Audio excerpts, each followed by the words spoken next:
ଶ୍ରୀଜଗନ୍ନାଥ ମହାପ୍ରଭୁଙ୍କ ଅନସ୍ର ଲୀଳା ଓ ମହାନ ଭକ୍ତ ମାଧବ ଦାସ।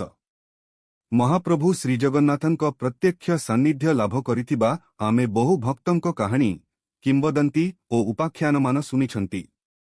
ସେହି ଭକ୍ତମାନଙ୍କ ମଧ୍ୟରେ ଜଣେ ଭକ୍ତ ହେଉଛନ୍ତି ଶ୍ରୀ ମାଧବ ଦାସ। ମାଧବ ଥିଲେ ଫଳାହାରୀ ମଠର ମହନ୍ତ। ଜୀବନବ୍ୟାପୀ ସେ ହରିଭକ୍ତି ସାଧନା କରି 100 ବର୍ଷ ଆୟୁରେ ଉପନୀତ ହୋଇଥିଲେ। ସେ 100 ବର୍ଷ ବୟସରେ ଅତିସାର ରୋଗରେ ପଡ଼ି ଖୁବ ଯନ୍ତ୍ରଣା ଭୋଗ କଲେ। ମୃତ୍ୟୁପାଶ ତାଙ୍କୁ କବଳିତ କରିବା ଆରମ୍ଭ କଲା। ଏ ରୋଗର ଉପଶମ ନିମନ୍ତେ ସେ କେବଳ ହରିନାମ ରସାୟନକୁ ମୌଷଧି ମାତ୍ରେ ଆପଣାଇଥାନ୍ତି। ଶ୍ରୀଜଗନ୍ନାଥ ମହାପ୍ରଭୁଙ୍କୁ ଆକୁଳ ପ୍ରାର୍ଥନା କରି ଜଣାଉଥାନ୍ତି ସେ ଆରୋଗ୍ୟ ପାଇଁ।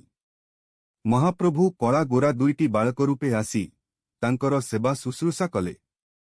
ଈଶ୍ୱର ଅନୁରାଗୀ ମାଧବ ଦାସଙ୍କ ପକ୍ଷେ ସେ ବାଳକଦ୍ୱୟ କିଏ ତାହା ଜାଣିବା ଅଛପା ରହିଲା ନାହିଁ। ମାଧବ ଦିନେ ସେହି ଦୁଇ ବାଳକଙ୍କୁ କହିଲେ, ପ୍ରଭୁ, କାହିଁକି ଆଉ ଛଳନା କରୁଛନ୍ତି? ମୋତେ ଆରୋଗ୍ୟ କରି ଦିଅନ୍ତୁ, ନଚେତ ସଂସାରରୁ ବିଦାୟ ଦିଅନ୍ତୁ। ତାଙ୍କୁ ଉତ୍ତର ମିଳିଲା, ନାହିଁରେ ଭକ୍ତ, ସେପରି ଶକ୍ତି ଆମର ନାହିଁ। ସଂସାର ମଧ୍ୟରେ ଯାହାର ଯେମିତି ଭୋଗିବାର ଅଛି ତାହା ବଦଳାଇବାରେ କ୍ଷମତା ଆମର ନାହିଁ। କିନ୍ତୁ ତୁମର ଏ ଯନ୍ତ୍ରଣାକୁ ଆମେ ଭୋଗ କରିପାରିବୁ। ଏତକ କହି ବାଳକ ଦୁଇଜଣ କୁଆଡ଼େ ଅନ୍ତର୍ଧ୍ୟାନ ହୋଇଗଲେ। ସେବେଠାରୁ ମାଧବ ଦାସ କ୍ରମଶଃ ଆରୋଗ୍ୟ ହେବାରେ ଲାଗିଲେ। ପୂର୍ଣ୍ଣ ମାତ୍ରାରେ ରୋଗମୁକ୍ତ ହୋଇଗଲା ପରେ ଦିନେ ମହୋଦଧି ସ୍ନାନ ସାରି ସେ ଯାଇ ଶ୍ରୀମନ୍ଦିରରେ ପହଞ୍ଚିଲେ। ଶ୍ରୀମନ୍ଦିରରେ ଭିତର କାଠ ବନ୍ଦ ଥିବା ଦେଖି ସେ ବଡ଼ ପାଟିରେ ଡାକ ଛାଡ଼ିଲେ, ହେ ପ୍ରଭୁ କାଳିଆ ବଳିଆ ଠାକୁର, ଏ ଅଧମ ଭକ୍ତକୁ ଦର୍ଶନ ଦେବା ହେଉ। ବଡ଼ପଣ୍ଡା ଭିତରୁ ଉତ୍ତର ଦେଲେ, ଠାକୁରମାନଙ୍କୁ ଜ୍ର ହୋଇଛ, ଦର୍ଶନ ସମ୍ଭବ ନୁହଁ, ତୁମେ ଫେରିଯା।